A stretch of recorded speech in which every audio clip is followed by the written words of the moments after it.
Donc, c'est le personnage Thoth qui va être un personnage clé, central, et qui va être relié à un document ou un texte originel qu'on a encore aujourd'hui, qui est accessible, mais dont l'original n'a jamais été retrouvé. Et vous avez peut-être déjà entendu parler de ça, et il s'agit de la fameuse table d'émeraude. La fameuse table d'émeraude qui était, si on veut, on pourrait appeler ça l'espèce de document central ou primordial de Thoth,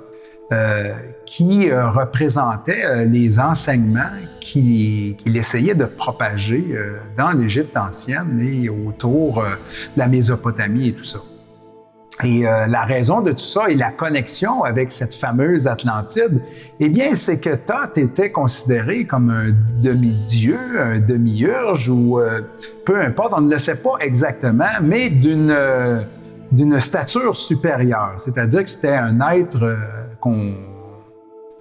considérait comme un dieu, si on veut, parce qu'il avait des connaissances supérieures et qu'il était manifestement différent des autres êtres humains en grandeur et tout ça. Et donc, le lien de Thoth avec l'Atlantide, c'est que ces êtres-là se sont, lors de l'effondrement de l'Atlantide, il y a peut-être 12 000 ans environ, 11 000 quelques années, eh bien, il y a eu beaucoup de